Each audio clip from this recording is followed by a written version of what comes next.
दिया शमशेर, दुकान का नाम रखेंगे कुंदन। नाम में ही समस्या है।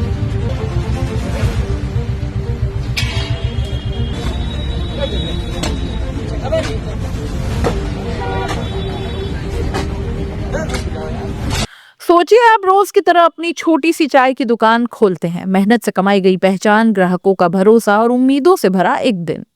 लेकिन अचानक कुछ लोग आते हैं, बोर्ड उखाड़ते हैं, पोस्टर फाड़ते हैं और कहते हैं नाम बदलो। और यही हुआ उत्तर प्रदेश के हाथरस में। एक चाय की दुकान, एक नाम और फिर ऐसा बवाल कि पुलिस को मौके पर आकर दुकान ही बंद करवानी पड़ी।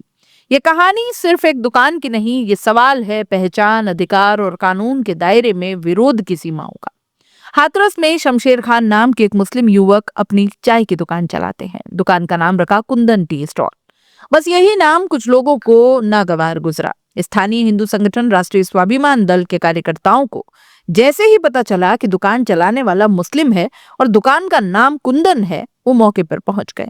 फिर क्या था, दुकान के बोर्ड पर सवाल, पोस्टर फाड़ दिए गए, नाम को लेकर आपत्ति जताई गई और देखते ही देखते माहौल गर्मा गया। कहा गया कि दुकान के पोस्टर के पीछे बाबा शमशेर टी स्टॉल भी लिखा था, लेकिन भीड़ को इससे कोई फर्क नहीं पड़ता। सवाल सिर्फ एक था कि मुस्लिम होकर हिंदू नाम क्यों। बिना वजह यहाँ अगर एक कांवड़िया इसको बोल जाता ना, तो पूरी दुकान में ही गड़बड़ हो जाती। संभलता भी नहीं हाथरस पुलिस से। वीडियो में साफ दिखता है कि कार्यकर्ता दुकान के बाहर हंगामा कर रहे हैं, बोर्ड हटाए जा रहे हैं, पोस्टर फाड़े जा रहे हैं। आसपास के लोग भी इकट्ठा हो गए। माहौल इतना गर्मा गया कि किसी ने कह दिया, अगर कोई कावड़िया यहाँ आ जाता तो संभालना मुश्किल हो जाता। यानी मामला सिर्फ नाम का नहीं रहा, माहौल को धार्मिक एंगल भी मिल गया। स्थिति बिगड़ती देख पुलिस और प्रशासनिक अधिकारी मौके पर पहुंचे और फिर जो हुआ उसने सबको चौंका दिया। तोड़फोड़ करने वाले पर सख्ती की जगह दुकान ही अस्थायी रूप से बंद करा दी गई। साथ ही शमशेर खान को चेतावनी दी गई कि आगे ऐसी स्थिति न बनने दे। अब सवाल उठता है कि जिसकी दुकान पर तोड़फोड़ हुई उसी की दुकान बंद क्यों? क्या यह कानून व्यवस्था संभालने का तरीका था या दबाव में लिया गया कोई फैसला? जैसे ही मामला सोशल मीडिया पर पहुंचा, प्रतिक्रियाओं की बाढ़ आ गई। कुछ लोगों ने कहा कि तोड़फोड़ करने वालों को रोकने की बजाय दुकान बंद कर दी गई, ये तो आत्मसमर्पण जैसा है। दूसरों का कहना था कि धार्मिक पहचान छुपाकर नाम रखना गलत है। लेकिन असली बहस यहां से शुरू होती है। भारत एक लोकतांत्रिक देश है। यहाँ हर नागरिक को व्यापार करने और अपनी पसंद से नाम रखने का अधिकार है, बशर्ते वो कानून के खिलाफ न हो। तो क्या सिर्फ इसलिए कि दुकान का नाम किसी खास धर्म से जुड़ा लगता है, उसे बदलवाना जायज है? अगर किसी को आपत्ति थी तो क्या उसका समाधान कानूनी नोटिस, प्रशासन से शिकायत या संवाद के जरिए नहीं हो सकता था?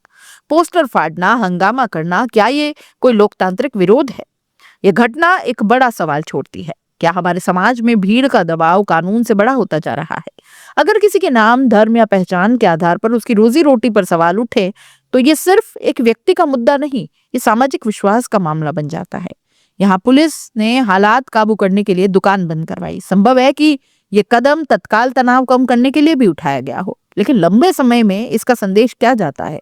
क्या नाम किसी की नीयत तय करता है? क्या धार्मिक पहचान व्यापार की आजादी से बड़ी है? क्या विरोध का मतलब तोड़फोड़ है? लोकतंत्र में विरोध का अधिकार है, लेकिन वो कानून के दायरे में होना चाहिए। अगर हर नाम पर, हर पहचान पर, हर शक पर भीड़ फैसला लेने लगे तो फिर अदालत और प्रशासन की भूमिका क्या रह जाएगी? हाथरस की यह घटना सिर्फ एक कुंदन टी स्टॉल की कहानी नहीं है, यह उस मानसिकता का आईना है जहां नाम और पहचान को मुद्दा बनाकर तनाव खड़ा किया जाता है। शमशेर खान की दुकान भले ही अस्थायी रूप से बंद हुई हो, लेकिन सवाल अब भी खुला है कि क्या किसी की रोजी रोटी उसके नाम से बड़ी बहस का विषय बन सकती है? समाज में शांति बनाए रखना प्रशासन की जिम्मेदारी है, लेकिन साथ ही यह भी जरूरी है कि कानून सबके लिए बराबर दिखे। अगर आपत्ति है तो कानूनी रास्ता अपनाइए, अगर असहमति है तो संवाद कीजिए, लेकिन तोड़फोड़ और दबाव, क्या ये सही रास्ता है? हाथरस की ये घटना हमें सोचने पर मजबूर करती है कि आखिर हम किस दिशा में जा रहे हैं। एक नाम, एक दुकान और पूरा देश बहस में। आपकी राय क्या है? क्या दुकान बंद कराना सही कदम था या गलत मिसाल? नीचे कमेंट करके जरूर बताइए, क्योंकि सवाल सिर्फ कुंदन टी स्टॉल का नहीं, सवाल है हमारे लोकतंत्र की परिपक्वता का। अगर आपको ये विश्लेषण बेबाक और धारदार लगा तो शेयर जरूर कीजिएगा, क्योंकि खबर सिर्फ देखने की नहीं, समझने की भी होती है।